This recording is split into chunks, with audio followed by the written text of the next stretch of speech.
The official definition is when you're menopausal when you haven't had a period for 12 consecutive months. It kind of came from a place of like necessity in terms of problem solving, like something's missing here. Some women, luckily, some may say, go through it without even noticing. They literally don't even realise that they're in menopause. Periods stay the same, they don't really get any symptoms.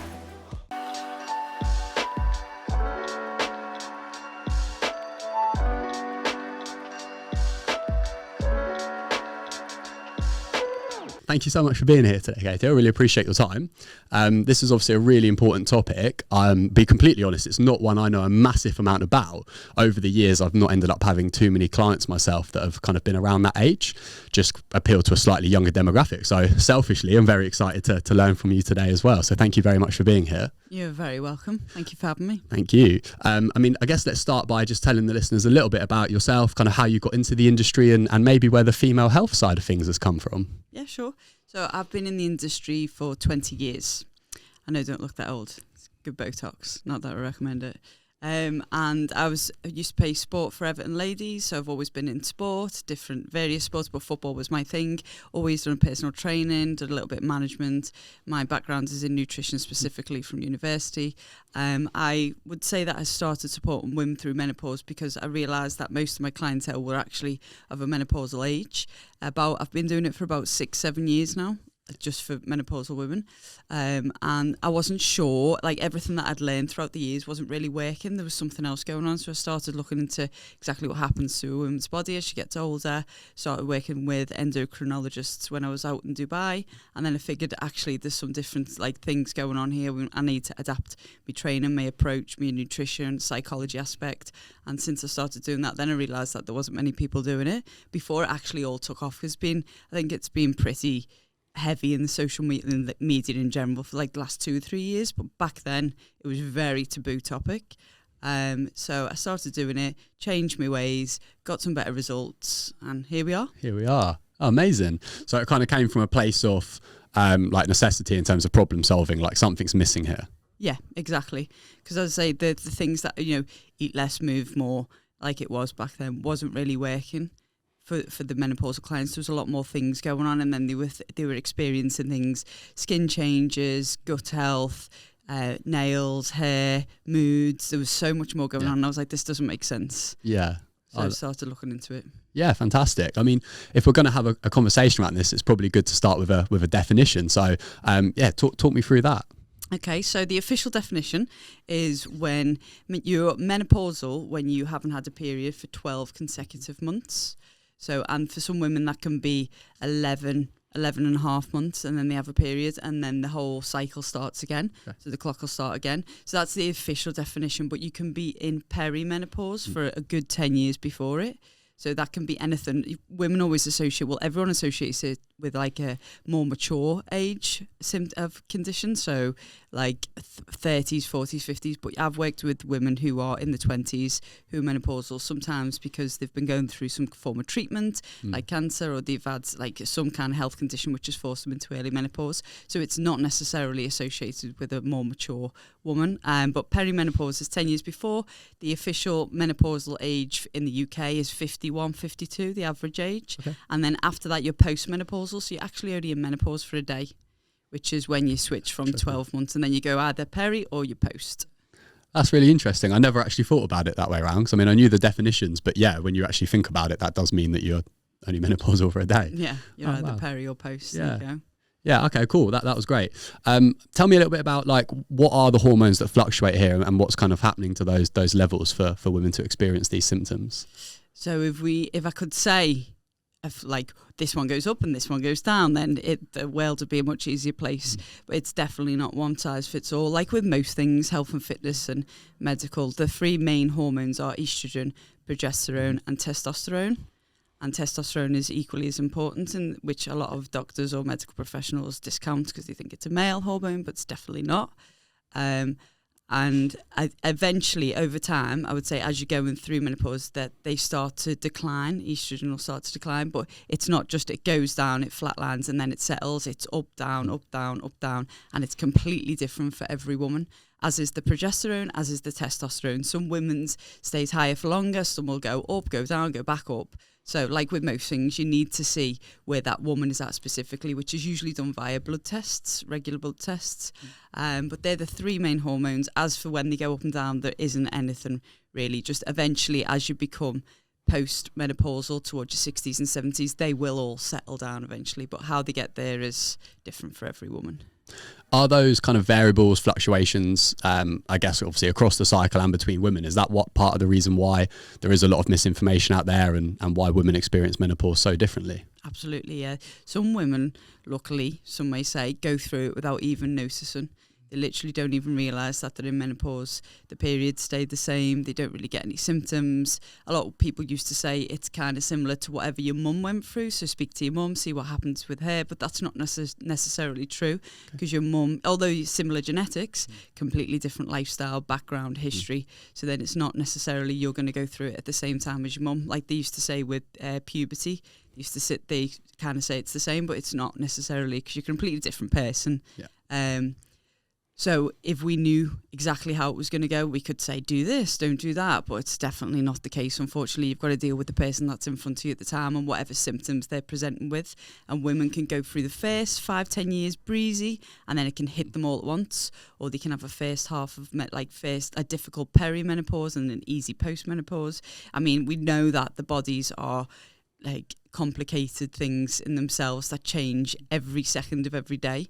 We know that with most health and fitness and medical related things, so it's exactly the same. And throw hormones into the mix, it's a completely different story. Powerful.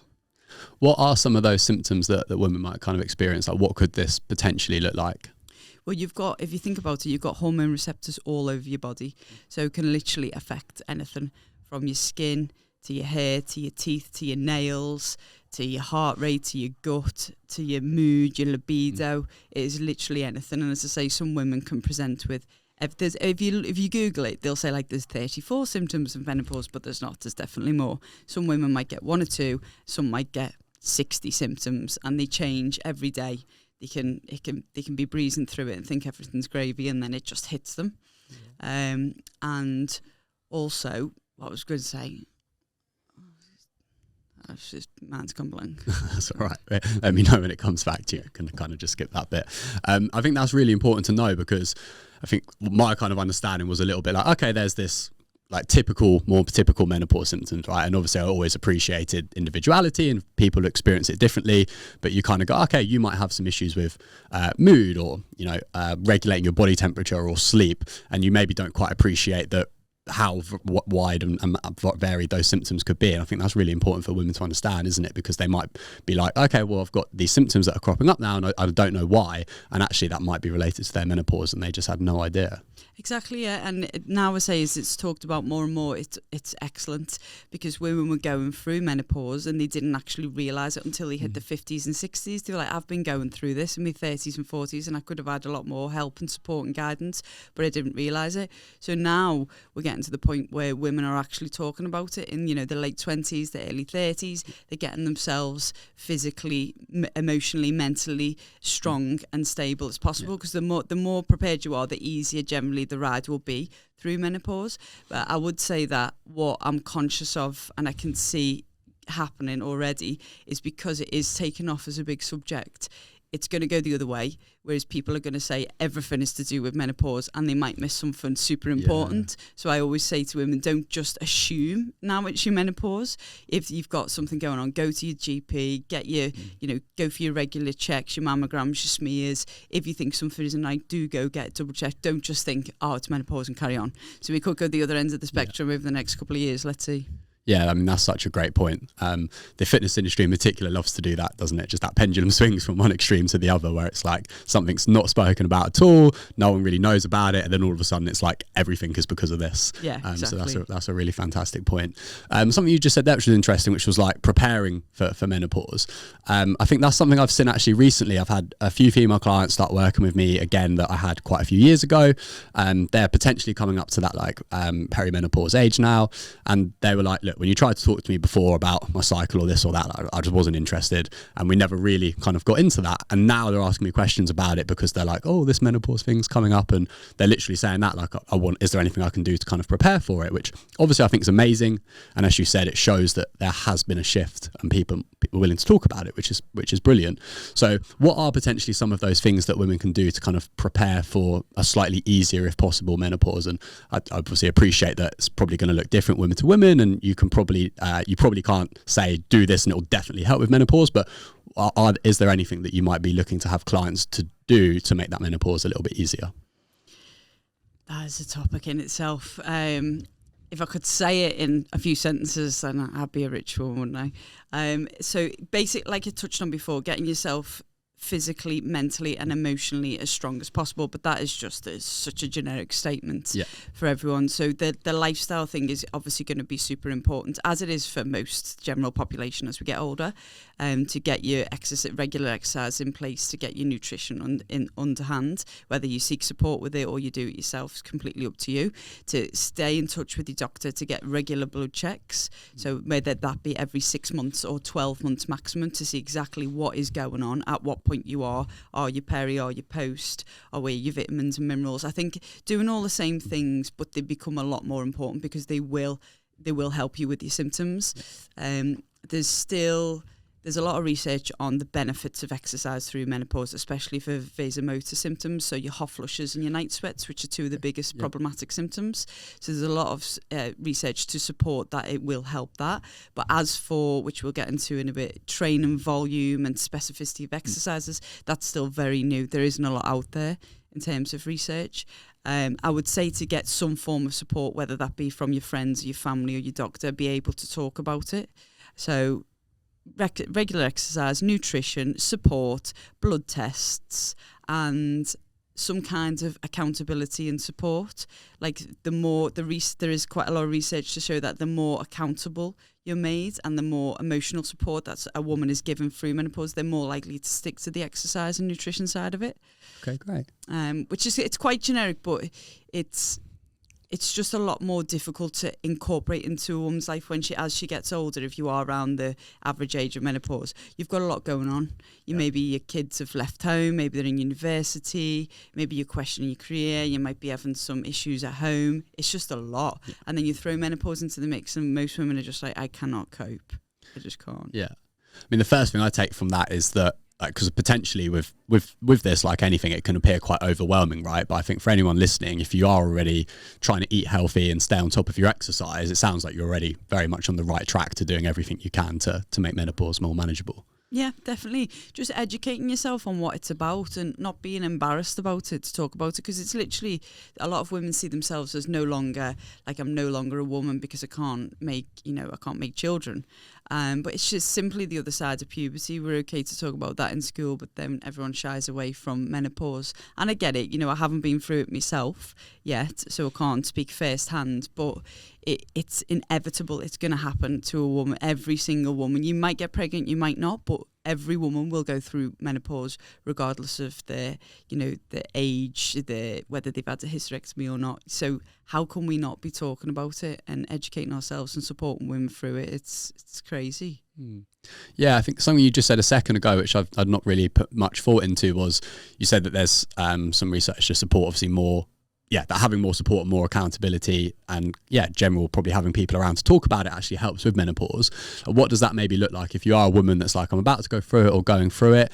Like, are we talking about certain clubs, certain, like, are there group apps out there, or what does that support network kind of look like for women with menopause? Yeah, there's quite a lot of apps. There's quite a lot of companies and businesses coming up at the minute.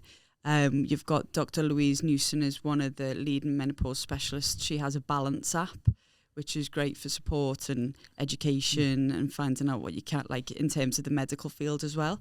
The only magazine really out there at the minute is Menopause Matters, which I write for myself. That's cool. Thank you. So you can subscribe to that online, or you can buy it in most of the supermarkets. And that's ran by a group of doctors itself. So it's all legit, it's all researched, evidence based. But there's some they get different people in to talk about different topics each. It's only every quarter it comes out. So there's that magazine as well. But I would say if you've not got friends and family going through it, or you haven't got like a doctor that's understanding, because again, the doctors are a minefield. Depends on what kind of doctor you've got in front of you. And since COVID, you hardly get to see anyone face to face anyway, so it makes it even more difficult. But if your doctor is quite usually on the younger side and quite well versed, educated, you're good to go. But if your doctor's fairly old school, you might find that they don't really want to talk about it. It's still a very taboo topic to them, because until recently, I would say about a year ago, the doctors only got about 2 hours education in the whole of the PhD on menopause itself. So it's not their fault that they weren't very well versed on it.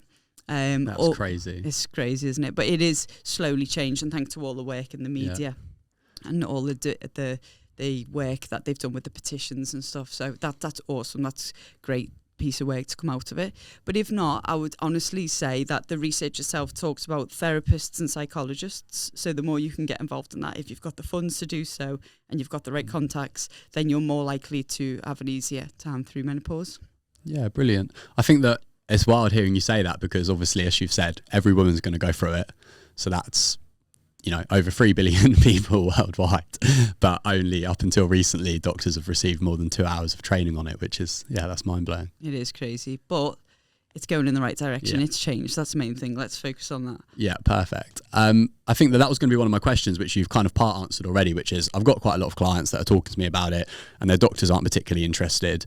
There's maybe not one big symptom or issue they're experiencing. So it's like, nope, you're not having bloods, which you've mentioned previously. So would you have any tips on how people can kind of advocate for that and communicate with their doctors around this subject, other than maybe changing your GP for a younger one if that's not possible? So actually, is a good point you make. You can, so each kind of practice should have a menopause specialist, whether they are not like actually in-house, you can be referred out to.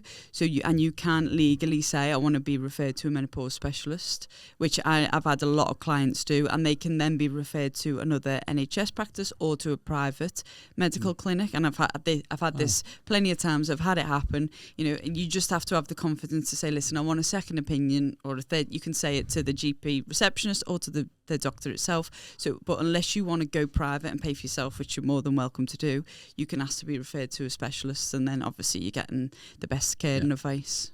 Wow, that's really cool. I didn't know that was a thing. When did that kind of come in?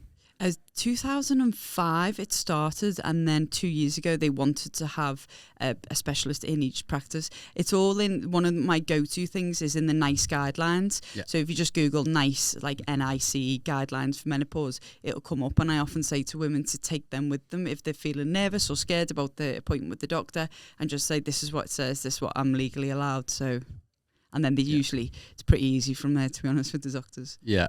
I imagine they're probably quite happy to outsource the patient. Exactly. Anyway, it's one less for it's them, just it's having the confidence to do it, and it's potluck on who you. I get some women who, I went, it was great, really helpful. They've referred me, I've got blood tests, good. But you hear some horror stories where they're back and forth and they're arguing. They're like, I am demanding HRT if that's what they want, and they just won't give it to them.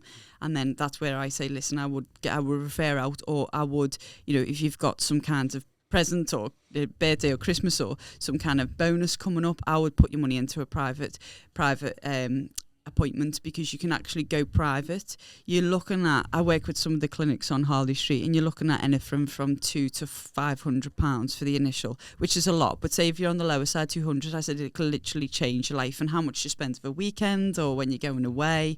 And then once you've got the right support, and you've got, say, if you need a prescription through the private clinic, you can then just go back and get it through the NHS once you've got the prescription. So it might be a one-off appointment, and it'll be well worth it with the private clinic. But you can, if you're feeling persistent, you can get the support you need through the NHS. It just might take a couple of months back and forth.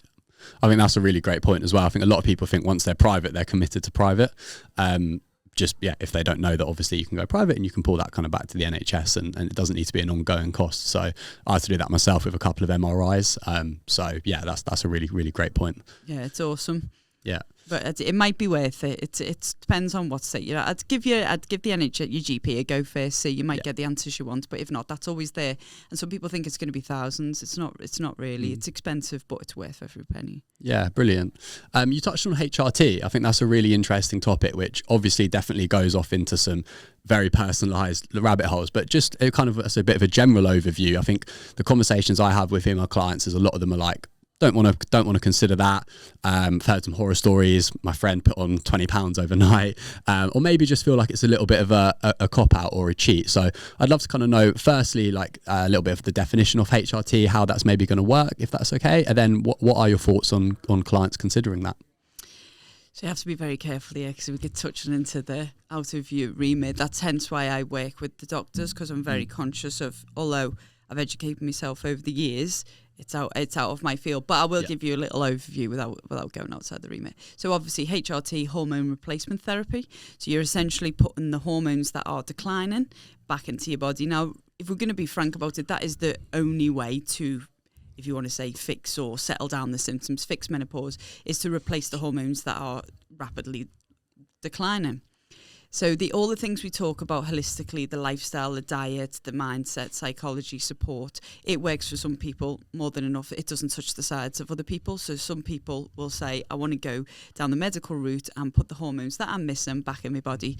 Now, this can be there's different varieties of, you can take a tablet, you can use a gel, you can use a patch. Now, I always say, if possible, to avoid the tablet, so it doesn't have to go through your liver, etc., to go for the gels or the patches. But some people don't get a choice. For whatever reason, they have to go through the tablet. You can get an estrogen progesterone patch gel, or you can get a combination, and that's for the doctors to decide on. It depends on your medical history, your age, etc. They decide what you can go for and why, and then you have to change it so often. You know, some people take it, use it, and feel immediately better. Some people use it for a few months. That brand or that dosage doesn't work for them. So I always say it takes about 6 months to settle down, to find the right brand and dosage for you. Sometimes the patches don't stick, but some people go, first time lucky, get it right, feel amazing, feel like a new woman, and off they go. Yeah. So there can be a bit of trial and error there, and the take-home message is persist with maybe trying a few options. Yeah, and definitely. And I always say, when people say should I or shouldn't I, say go and do the research for yourself. Like the research from years ago, when it was branded of HRT increases your breast cancer risk, is very old research. You know, the study was poor. And the HRT that they use now is very different. It was from horse's urine back then. It's obviously, it's obviously not from that. No, I know.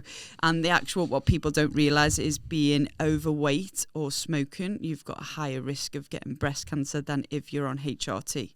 So, but you know, media, like always, scaremongering. So I would say, but I am not a doctor. I'm not here to advise on that. I say do your own research, read around it, read some of the more recent research, and make a decision for yourself. Again, you might go on it might agree with you, it might not. Maybe lifestyle changes might be enough for you, but it is always there, and that is one of the only medical solutions that is well researched. Some people go down the herbal route as well, but obviously that's not well researched. They offer people ask me about it. Red clover, black cohosh. It seems to work for like a couple of weeks, and then the body just adapts, and it's like, no, it's not going to work, thank you. But that's like with everything holistic, but it's everyone's choice. Some people just say, I don't want to go down that route, and that's their own choice. There's no right and wrong in that. Yeah, I think with something like this, as you've said, it seems to be quite a lot of individuality to it, and therefore people probably kind of need to just be curious and experiment with different things for them. Yeah, and some people do the lifestyle holistic thing for the first 5-10 years, and then they're like, actually, this just isn't working anymore. I have had enough. I'm on the edge. Give me whatever you've got. And like, as for the adverse effects, I always just say do the pros, do the cons. Like, the pros outweigh the cons for you in particular. Some people, like I said, it didn't help me sleep. I was still night sweats, had a bit of water retention, my libido, my energy didn't come back. So what's the point? Fair.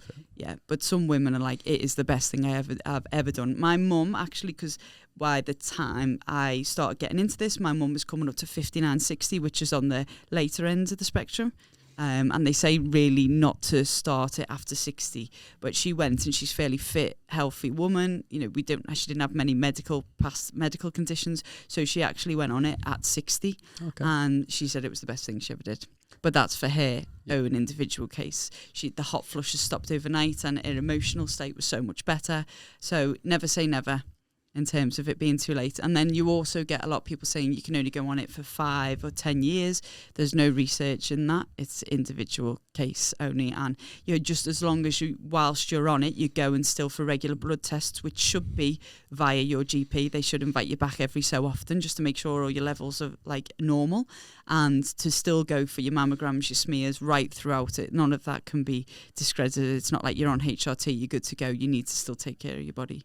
Yeah, that's great to know. I think maybe sometimes some women have kind of said to me, I'll delay considering starting HRT because I can only be on it for a few years. So knowing that actually that is not necessarily the case might stop some of them delaying it longer than they ideally want to consider starting. Yeah, and that's actually a good point. The earlier you go on it, the less risk it is. Interesting. So it is actually better. I've worked with it actually in the place where I work in the gym, because it's been like one at the forefront of a lot of the things I've been doing. We've created a policy and stuff for it. I've actually had a lot of women reach out. We've gone through some support, we've referrals, and they've gone on it at the age of 40. And again, it's the best thing that they ever done. So there's no such thing as it's too early. If your hormone levels are declining and you are identified as being menopausal, then you might qualify for HRT. It doesn't really matter on your age. Yeah, amazing. That was really insightful. Thank you. Something you touched on is obviously the amount of variables per person in terms of where those hormones sit. So in the context of menopause or perimenopause, is any form of cycle tracking something you would be looking to do with clients in terms of, the symptoms they're experiencing and would you be looking to cycle track at all with these clients? Yeah, that's actually a really good point. Obviously, when you're perimenopausal, you might still be having regular periods. There's no one size fits all. Some periods go out of whack straight away, but a lot of people can still have consistent periods when they're perimenopausal. And I definitely say to track then, because your symptoms are still relevant. Even when you become postmenopausal, I think it's a good idea to still track, because what you'll find is your periods might not be regular, or even your periods might not have stopped, but your body kind of still goes through the same tracking system. So you'll still find that just before, your moods change, your cravings change. So for as long as you can really be bothered and you see it as useful, I would say to track throughout. Yeah, no, that's great. I was trying to keep clients telling clients to keep doing that. Like, you still got your periods, or maybe even if they're starting to go, let's still see if ovulation's occurring and you're still experiencing these fluctuations across the cycle. So yeah, that's interesting. Yeah, because don't forget, the body's still trying to have a period, although it's not being successful. It's still, the ovaries are trying to produce the eggs, the uterus is still trying to shed. So although they're not having a period, some women are like, I feel like I'm due on, I feel like I'm bloated, I feel like I'm craving water retention. I'm like, that's because you are. Yeah. So, but if you know that's coming, it's more the more you can understand the body, the easier the ride is through menopause in general, because it's the fear of the unknown, right? So the more you can know, then the more calm you're going to be. Yeah, I love that. Yeah, that makes complete sense. What are some potential lifestyle changes, or what are some of the things that you'd be looking to do with a female client that's going through menopause? If there are, like, I've still got these symptoms that are fluctuating across my cycle, but I'm also starting to experience some perimenopause symptoms, what are some kind of nutritional or lifestyle interventions you might be looking to use? So obviously exercise first and foremost. The research is very generic still, 2 to 4 times a week. I would go down the strength route. There is not much research for the cardio side of things of yet, but that being said, if you enjoy cardio and your body still allows you to do it, then you carry on with cardio if you're happy with the results. Low impact exercise for everyone. So that could be a strength-based workout, that could be yoga, cycling, swimming. Although the yoga, cycling, swimming side of things has been shown to be beneficial for menopausal women in terms of their mental health, it hasn't shown much benefit in terms of producing bone mass and muscle mass. And then the nutrition side of it, this is a really general statement, but I generally go for a lower carb option. And that is purely because you find that a lot of menopausal women go more towards being a bit insulin resistant. So, and that can be because a whole host of things. That is very general. Some women won't happen to them, but we're seeing more prevalence of insulin resistance, so they're less able to be able to handle their carbs, more insulin cycling around the body. So you find that a lower, not a no carb, I would say a lower, because I'm not adverse to a low carb diet at all, but a lower carb diet works for a lot of women. Obviously, keeping your protein and your fats up. I would say also that in terms of the moving away from the diet and exercise, managing stress, but again, stress and recovery is a massive thing at the minute, is for general population, but stress will trigger menopausal symptoms. That's quite widely researched. The higher stress levels, the more symptoms you have, the more you're unable to control them. So the more you can find ways to manage your stress levels, or when you feel a stressful situation coming on, you find that the hot flushes come on women, the anxiety comes on a woman. So the more you can preempt that happening and be able to control it, the easier it will be. Which I guess then comes back to your point of it's great to track the cycle for as long as you can, because as you said, it's less scary if you kind of know what's coming, and you can maybe make some changes and adapt for that accordingly. Yeah, which exactly. is then less stressful. Exactly, yeah. Just like you would for your cycle, that doesn't change. It just becomes a lot more difficult because there's so many other things going on, and then you start breaking out in spots. You know, you get toothache, your nails, your hair's coming out, your nails are brittle. I'm making it sound terrible, by the way, but some women actually don't experience half of this. What are some of the positives or benefits of menopause? I think that's probably a good place to throw them in, because it does sound like a little bit negative at the moment, doesn't it? So what are some of the positives? Well, some women, like I say, some women don't experience it, or they get it under control via holistic, starting exercise routine. Some women do say that it was been the best phase of their life because they've taken control, they've got themselves fit and healthy in the best shape they've been, smashed all the taboos of you can't be in shape in your 50s and 60s. Maybe they've found the confidence to leave the job that was stressing them out, maybe even leave the partner if they weren't happy in that. They find a newfound confidence once they are able to control their menopause, and they come away from it's doom and gloom. My life's over, I can't have kids, I'm overweight, I've got all these symptoms. It's a mindset at the end of the day. But when I say that, I just say like it's an easy mindset shift. It's not, because there's a lot of things going on in the body. But if you can educate yourself, get a plan in place for yourself, control the symptoms. I've heard women say 50s and beyond is the best time of life. They've come into their own, they've got a good job, they've got disposable income, the kids have left, they've got a new partner, and they say it's the best time. Like 50s is the best, better than 20s and 30s. So yeah, who knows? I think in some cultures it seems to be looked at quite differently to how we view menopause, doesn't it? They'll talk about it in a really positive light, like, yeah, exactly what you just described there, kind of a little bit older, a little bit wiser, a little bit more life experience, and it seems to be viewed quite differently. Yeah, it does, and it is changing slowly, I would say, in the UK and in different cultures, but there's still a long way to go. I mean, I've seen it come on massively, but I would say only in the last 2 years. For the first 5 years of doing it, nobody wanted to talk about it. Even now, some women will contact me for support, whether that be in person or online, and then I don't hear from them again. They've had like that, I really like to talk to you about it, but like don't say it too loud in case anyone's listening. And then they kind of lose the confidence and they fall off the face of the earth. But there's no pressure. It's just making sure that you're there as and when people are ready to reach out and talk about it. Everyone's at their own different stage of the journey, right? Yeah, exactly that. I think that's brilliant, and it's definitely changed over the last few years, as you said. So I'm excited to see that continue progressing, hopefully, and become less taboo. Yeah, me too. Something you mentioned with the exercise was how the cardio side of it maybe doesn't have too much research to support the physical benefits of going through menopause. So that's more the strength training, but the cardio, maybe your swimming, biking, is going to maybe help from a psychological standpoint. Would you kind of be looking to incorporate both into a training program then for a woman, as long as she enjoys both, or how would you be kind of setting up a training week? Absolutely. So strength, it depends if people say to me, what is the best method? I don't really care what I do. Then obviously strength 2 to 4 times a week.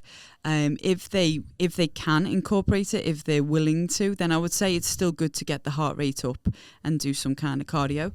If they're not really willing, then I tend to add it in at the end, like small intervals at the end of the strength workout. It could be anything with just a little heart raiser, like an energy system development part. It could be a few minutes at the end, 20 seconds on, 40 seconds off a couple of times. Yeah. It takes no more than 5 minutes. I would say that, though, talking about managing your stress levels, that's where the yoga, biking, swimming, running might come into it, because a lot of women tend to switch off when they do them things and get out of their own head. So even if that's not beneficial to the exercise, the bone mass, the muscle mass side of it, it might be very beneficial to reducing the stress, and that being a stress reliever for them.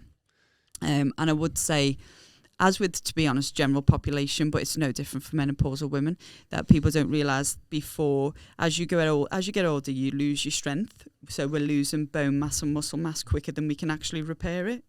But what people don't realise is we lose power before we lose strength.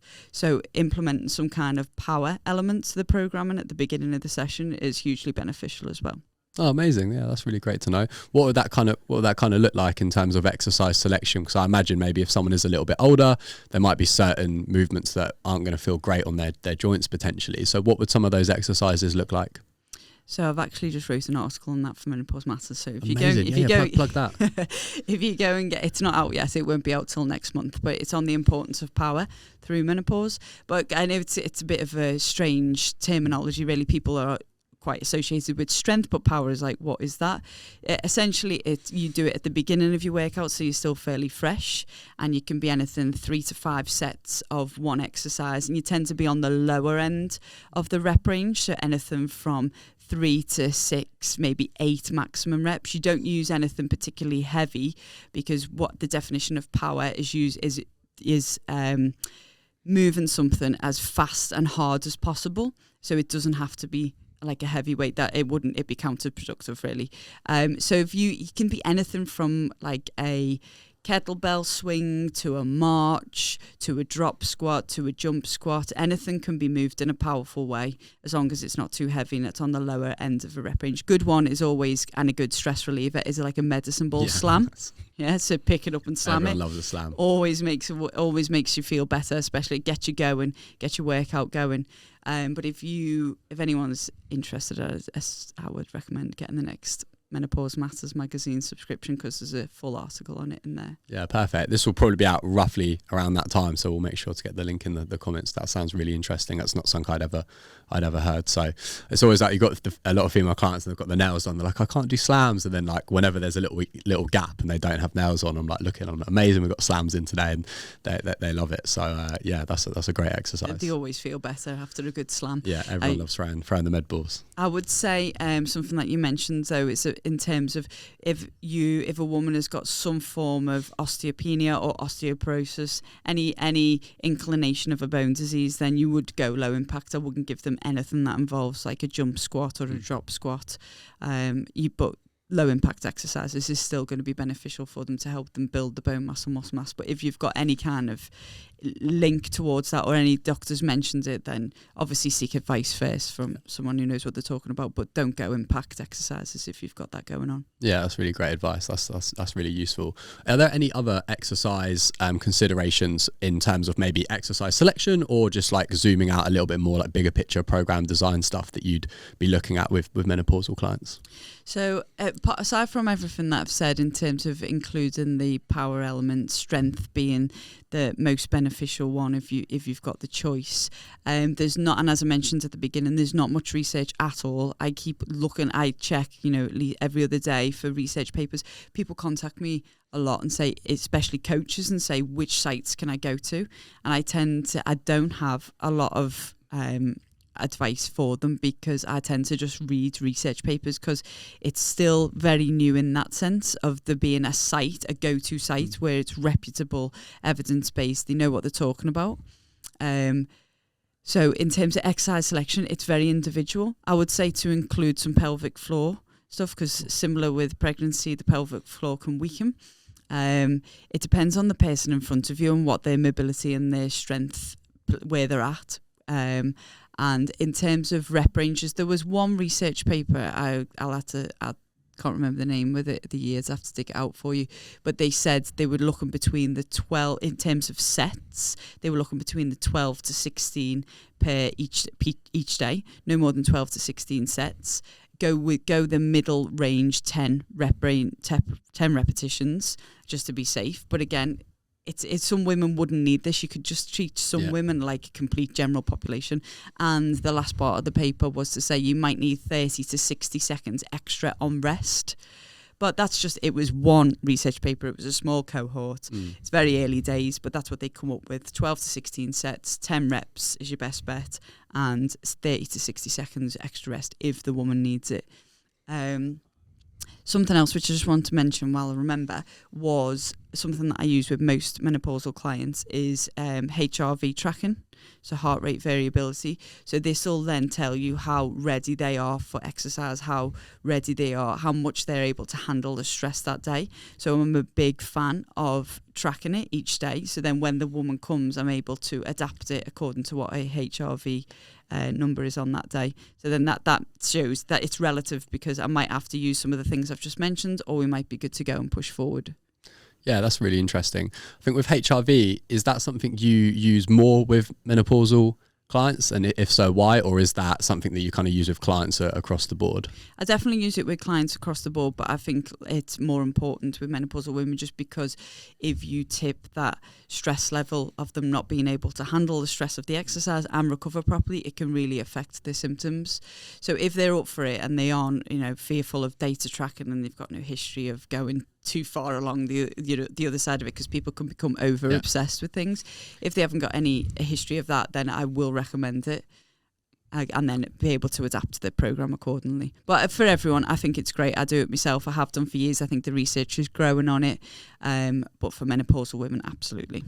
How would you recommend tracking that? Like, what are your favourite wearables? And obviously you've mentioned that it's kind of the maybe intensity or volume of the session, but what would you look to potentially change as a result if that HRV is a little bit skewed? So first, to answer the first part of it, I track it on my Apple Watch using the Elite HRV app. Yeah. I had to pay a couple of pounds for that, but it's well worth it because it's the most accurate out there at the moment. You can get free apps to do it, which I did try for a little bit to see if I could get into it. But once I figured out how beneficial it was going to be, I was willing to pay a couple of pounds for it. I would say that if you want to wear a heart rate strap, it could be a little bit more accurate. But for ease of me getting up and making it a habit, I do it. I put my watch on, I take the minute reading each morning. I put a couple of answer a couple of questions in the app, which takes like 10 seconds max, and then it calculates and spits out a number of where I'm at. So I would say for ease, the Apple Watch and the Elite HRV app. If a woman is showing that, well, anyone, if they're showing that they're not able to handle stress today, maybe their reading is in the amber or the red for where they're at, I would reduce the volume by at least 20%. Cool. That's good to have some tangible targets there for that. So it's good that the Apple Watch is accurate for it, because I first started tracking my HRV so many years ago that watches weren't really a thing, and I had the little polar strap. Yeah. It synced with the Elite HRV app, and it was just inconvenient, so I never really did it too consistently. But it's just got to be easy, isn't it? You just and I get sometimes a couple of days I might not do it and I forget. It's not a big deal, but I would say 70-80% of the time I do track it.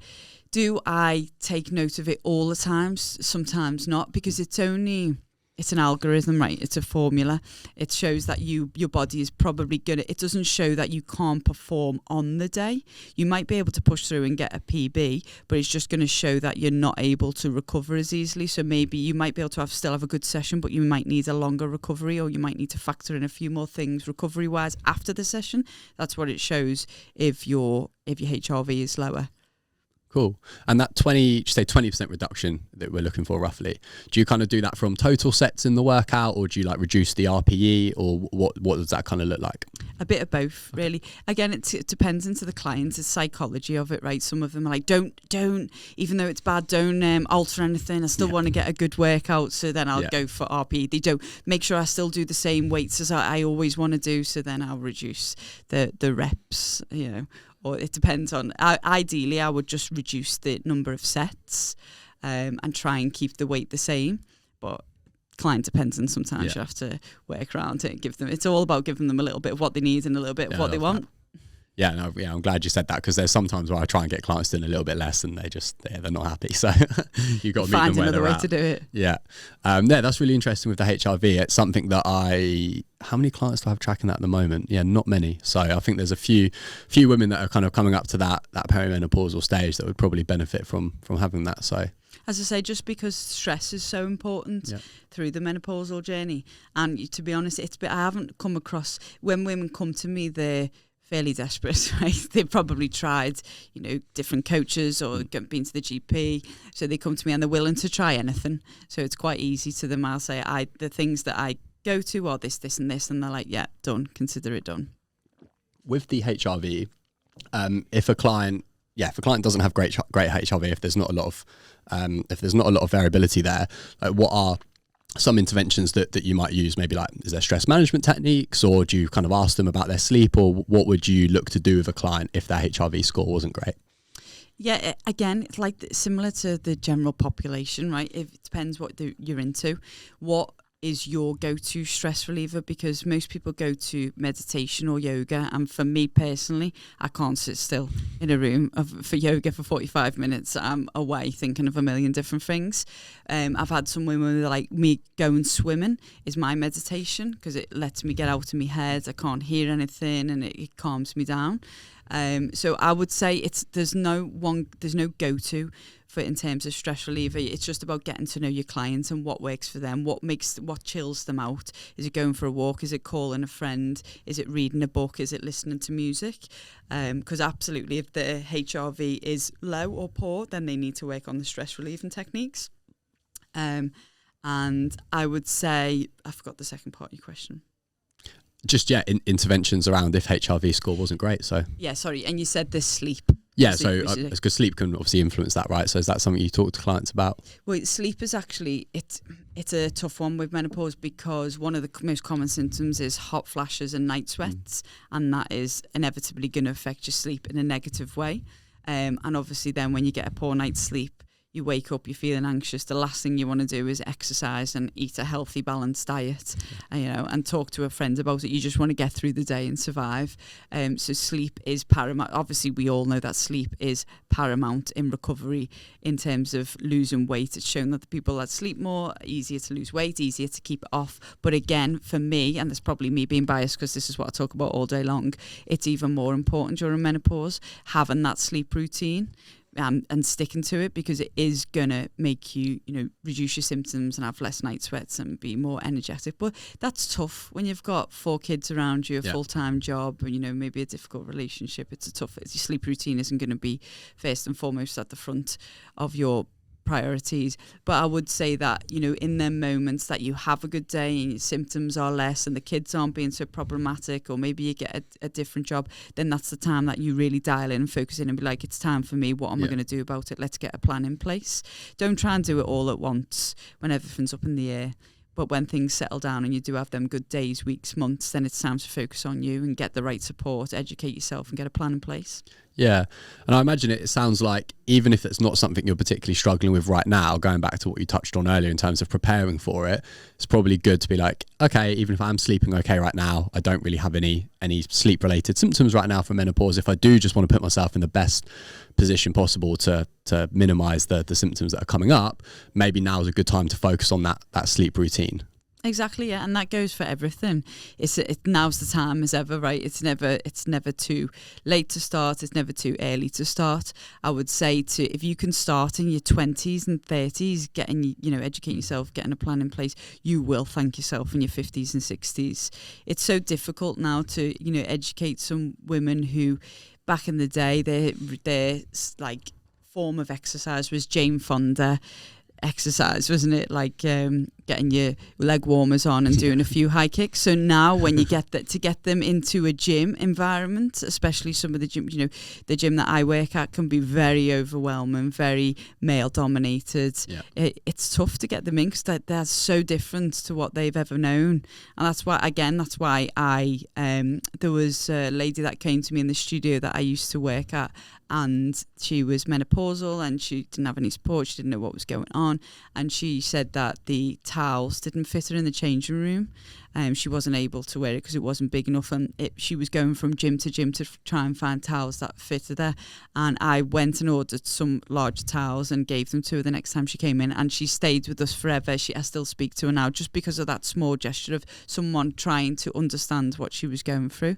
So small things like that can make a huge difference. But gyms are getting better over the years, but they're still very overwhelming. My mum would not step foot in a gym, not a chance. She goes swimming and she does exercise routines at home, and that's fine because at least she does something, and she does something that works for her. She's too conscious of what she's going to wear. She just hates every minute of it, and there's no point in fighting against that. At some point you just need to work with it and see what works for her, and she's found her feet and she's controlled the symptoms and she's happy. Yeah, that's great, and that's a really nice story regarding the towel. I think that's so important just to touch on in terms of that. Yeah, we maybe can't always directly relate to what someone's going through, but it's so important to try. Yeah, and I think so. One of the biggest problems I came up against when I started doing this was some women, they did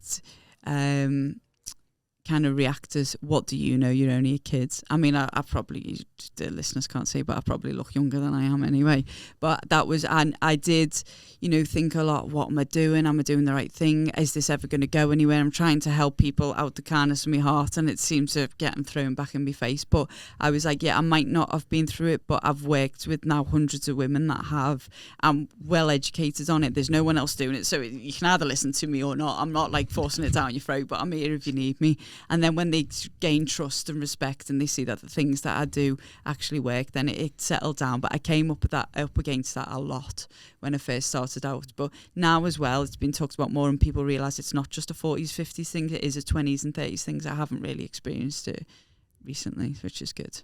Yeah, that's awesome. I think that's a really important lesson for any coaches listening that are maybe worried about talking about it in case they're scared of a little bit of backlash. Yeah, and also, every the things that we go through as coaches, whether you're rehab or pre and postnatal, you can be pre and postnatal without being pregnant. You can be an osteophysio without having every single injury. So it's just the same thing. Yeah. I'm educated and I'm here to help you. It doesn't mean I have to have been through it.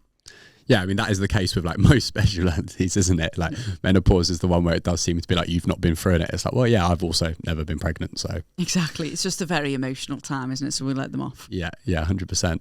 I think that's a nice segue into talking a little bit around being able to communicate with clients about it, because I think it's very easy to say something without maybe realising the impact on what your power of your words can have, right? And it can be hard if you are a coach, whether you're younger or you're male and you don't always know how to talk to clients about a subject.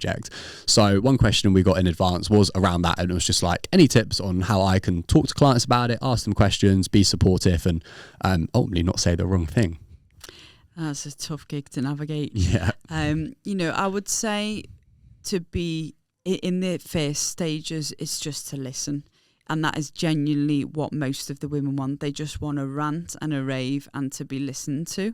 Even if you haven't got some great wisdom and golden nuggets of advice, if you're not sure what to say, I would say less is more. And they will appreciate you just being a sounding board and listening to what they're going through. Then once you start to educate yourself and get, a little bit more experience of working with menopausal women, then you can start to give them, well, I've seen this bit of research, this has worked for another client. But I would say not to be too directive in terms of do this, don't do that. Just give them a lot of options and let them figure it out itself, because that's when they're going to backlash and say, well, you don't know, you haven't been through it. But I'd say listen, open all ears. Then once you start to educate yourself, then you can start to give them some more advice. If you're not sure, refer out to someone that knows. Again, it's very similar to referring to a doctor or a physio. If it's not your thing, don't be scared to say, listen, I'm not too well versed in this subject, but I've got someone who knows what they're talking about. There aren't many menopausal courses. There's one that might be coming up, but it's not finished yet, so I'm not going to mention it. But again, I get coaches asking, where can I go and educate myself? Burrell Education isn't bad, Burrell, Burrell Education. They do a good course, but it's more, again, focused for women, not for coaches. As for it being a specific coach related course, there is yet to be one. Hopefully there'll be one in the next year or so. And I would say, like with any, not just menopausal women, be aware of your body language, be aware of your tone of voice, be aware of where you're speaking to them. Is it in the middle of the gym floor? Do you want to go somewhere a little bit more private? Because it's not still a topic that a lot of women want to talk about out in the open. That's it, really. It's a tough one to navigate. Yeah, I think that's a great answer. It should be super empowering, right? Because really, nothing you've said there is any different to talking to any client about anything. And that means if the coach feels confident doing that, then it shouldn't be really any different when it comes to menopause, because it is just about listening, being empathetic, and not being afraid to refer out if needed. Yeah, like anything, I'm super confident in doing it because I've done it for so long, and I'm fairly knowledgeable in it. So if you aren't confident to do it, either refer out to someone that is, or take the time to educate yourself on it, and then you will become more confident. But even now, as I'm more educated, I still don't comment a lot or give them advice unless they directly ask for it. I generally just listen to what they've got to say, what they're going through. And if they say, can you help me? What do you think I should do? I'm at a loose end. I've tried this, and this. I'll say, well, maybe we could look at this. It's all very generic, all very friendly bit of advice. I think there's no one size fits all, as we've discussed earlier. And if you go in with that, you need the do's and don'ts list, it doesn't go down well. Yeah. No, I see that. That's fantastic. That was all of the questions that were sent in from other people. So we've covered kind of exercise selection, a little bit on program design, and a little bit on HRT, and loads around communicating with clients. So that was all amazing. Selfishly, I'd love to know a little bit about what you touched on earlier before we started recording around the workplace. I think that's really interesting, and maybe the lack of support and policies. So yeah, as someone that obviously is not going to go through this and has never and probably will never work in a kind of a larger team corporate workplace, I'd love to know a little bit more about what your thoughts are on the current state of menopause in the corporate world. So again, like anything, it is picking up pace, which is awesome, but we are still at a point where 63% of workplaces don't have a menopause policy. I think it's 1 in 3 people will negatively be affected by menopausal symptoms, and up to 1 million people could leave their place of work in like this year or in a year's time, like in 12 months' time, because of menopause, because they don't feel supported, they don't know what's going on, they want to leave the career, they want to try something else, or they just can't cope, which is, again, like we've said, every single woman is going to go through it. So it's ludicrous that workplaces aren't even paying remotely a bit of attention to this. Luckily, the place that I work at, because I've been championing it, we now have a menopause policy in place. Yeah, class. Which is awesome, but it took me about 2 years of back and forth and speaking to the right people, getting HR involved, and only because I'm so passionate about it that I stuck at it. And it's quite a simple policy, just being able to have a menopause champion in the workplace that understands people and people can go to, which is myself, which people right across the company reach out to me all the time and just sometimes want a little bit of a chat, or who can I be referred to? What's the situation with GPs? What's the situation with HRT? It can be that giving them extra breaks, giving them a window open, giving them a fan in the office, not laughing and joking when they're having a hot sweat, being understanding about it. The policy is quite simple, but it just gets people talking about it more. And now, hopefully, in our workplace, it's not so much of a taboo topic. And now we're going to go on to the next step, where I'm going to go around all the different clubs and try and educate the members more, get them to come to talks, and then try to educate the coaches more on how to deal with it, all the things we've been talking about today. So put like a training in place for our workplace, for the organisation that I work at. But if you haven't got someone that's so passionate like me, then I understand it's a long game to get your company on board with it. Some companies are going to get on board with it, some aren't, but hopefully there will be more up and coming in the next couple of years, because as I say, 63% who haven't got a policy or even think about it is huge, when half your workforce is going to be women. Just quickly, if you want to mention the name of the gym, you're more than welcome. I think you're doing brilliant things, so you can refer to it as the name. I wasn't sure. I didn't want to plug a name. It's Thirsdspace. Yeah, Thirsdspace are doing. Yeah, I mean, you've got a great internal education program.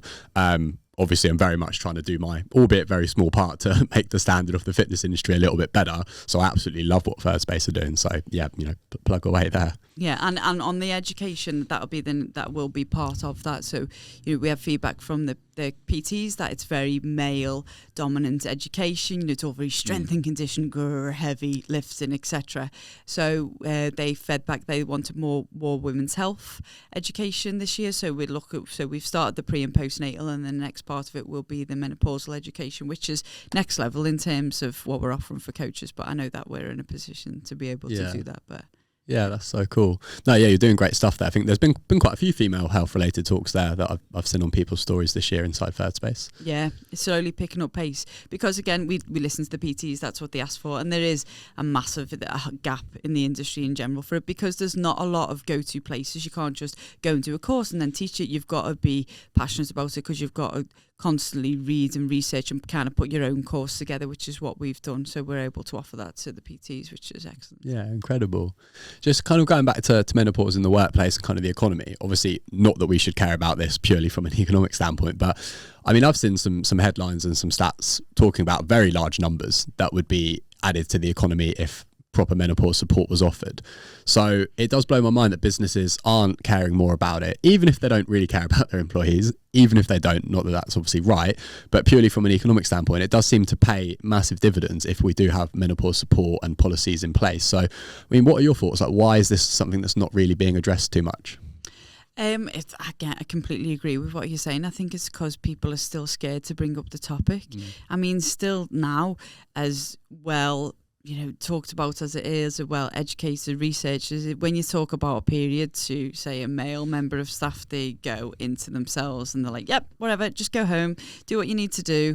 So if you think about menopause, that's like 10 years behind puberty and periods, I would say. I think about 10 years? Yeah, easily. Wow, we've got a while then. We've got a while. So although there is a massive saving to be had, I mean, it's ridiculous. And obviously the women who, the average age of a woman to go through it is 50s. So a lot of these women are in high power positions, CEOs, execs, so they're at crucial points in the company, and then one day they just give it up and walk away because they can't cope with it. So it's madness, but there's a lot of money to be saved if people want to talk about it, or at least get someone in that knows what they're talking about. If they don't want to talk about it, get someone in that can talk about it. But I think as long as you're in a male-dominated industry, then you've got a while to go.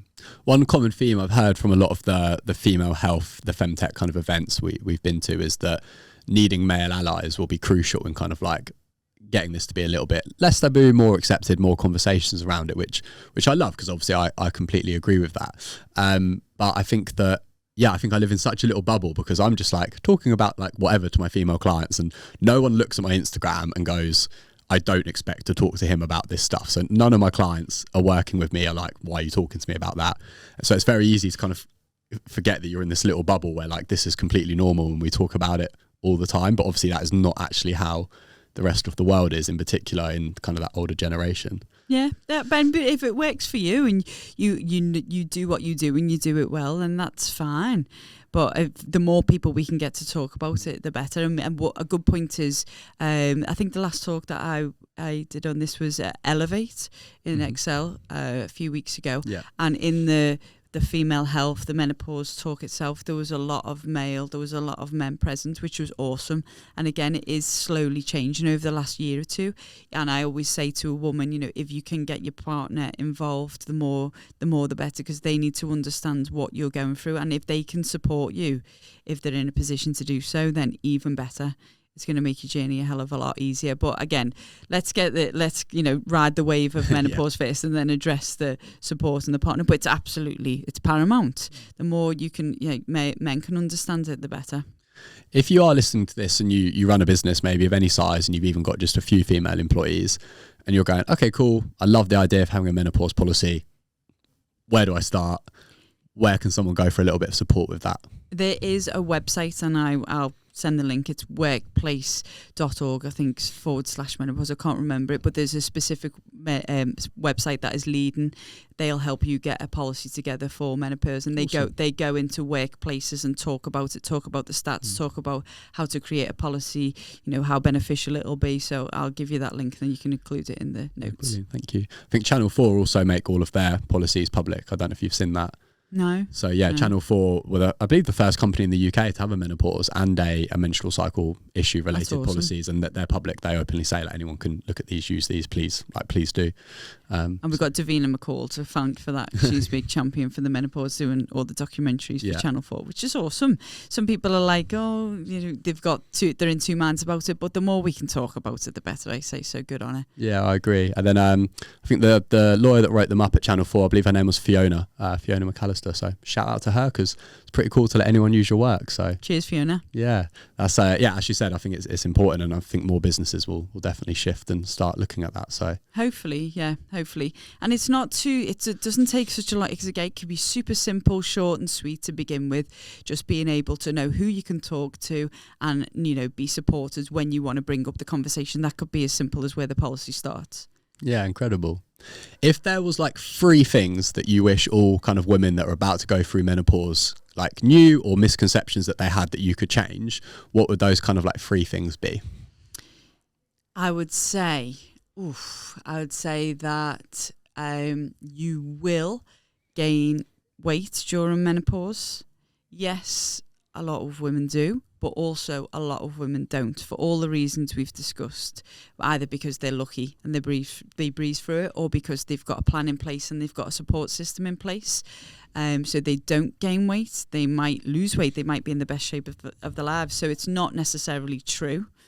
I would say that libido, you're going to lose your libido during menopause. Not necessarily true. I've got some women on HRT or not on HRT that their libido has skyrocketed, for whatever reason. Maybe they've got out of relationship, in a relationship, but that's not necessarily true. So don't believe that. And lastly, I would say that something we haven't mentioned is that you are going through menopause, you're at a higher risk of having a heart attack and developing osteoporosis, 2 massive things. So that's something that they don't talk about. Again, estrogen as a protective mechanism of the heart. Yeah. So without estrogen, or with it declining, you're at a higher risk of a heart attack. And as I mentioned before, the bones and the muscles are breaking down quicker than the body can repair them, especially going through menopause. So you are at a higher risk of osteoporosis. So although that's a bit doom and gloom, it's not talked about in the media. So this is only screams at why it is so important to get a plan in place and to get a support system in place. Yeah, but what's kind of the silver lining of that is it just goes back to everything you've already said, though, doesn't it? If we want to try and minimise the risk of those things, manage your stress, exercise, eat well, support network. Yeah, and HRT if you want it and if it works for you. Yeah, amazing. Is there anything else kind of regarding menopause that you'd like to touch on? Anything you feel like we've missed or that's really important to share to kind of wrap up? No, I'm just very grateful to be here, that this is actually a topic, because cool. Back in the day I tried to get on quite a few and everyone was like, oh no, it's a bit of an awkward topic. So no, I think I've pretty much covered everything. I'll give you any links that I find useful in terms of website research or on the magazine. I hope everyone's enjoyed it and found it useful in some way. Yeah, that was incredible. I've learned a lot. So yeah, selfishly, it was amazing to get you on for a menopause episode. So thank you for being here. Where can people find out a little bit more about the work you're doing at the moment, any upcoming projects that you'd like to talk about, and a little bit more about yourself and what you're up to? I would say the best place to go to is Instagram, so Katie_Morris_fitness. I give it to you to include, and definitely Menopause Matters magazine. Obviously, my main role is running the PT department, so I'm pretty busy in terms of events and talks. So most of the work, unfortunately, goes on internally. So unless you work for Thirsdspace, then you might not see too much of me. But I still do little bits. But to say the Menopause Matters magazine and the Instagram handle will be go-to. Yeah. I mean, as I said with Jason, if you are a trainer and you're looking for someone to work, you should definitely consider Thirsdspace, because, I mean, I would absolutely love to have had that education available to me when I was trying to grow my one-on-one business. That's just game-changing. So. Me too. I always say to the young and upcoming PTs, like, we were just given a book if we were lucky and said, go and shadow people and figure it out for yourself. Yeah. Go to the library. There was no YouTube. There was no education courses. And look, it didn't turn out too bad, so. Yeah. We could do a whole episode on tragic advice I got when I first started at David Lloyd 9 years ago. But yeah, I think a lot of them probably don't quite realise how lucky they are that there is such an abundance of good education available, and in particular internally at Thirsdspace. So again, shout out to Thirsdspace, doing incredible things. Thank you very much. So yeah, that was everything that you're up to. So we'll get all of that in the show notes. Anything else in terms of where people can find you, or if there's anywhere else you write for, anything else you've got coming up? Not at the moment, to be honest. Cool. It's very much fixated on internal. Perfect. Cool. Well, we'll get all of that there. And I mean, I'm going to get a subscription to the magazine. I look forward to reading about the power piece in particular and incorporating that a little bit more with clients. So thank you so much for coming on and sharing all of that. That was fantastic. And yeah, I can't wait to get that out for everyone. You're very welcome. Thank you for having me. Thank you.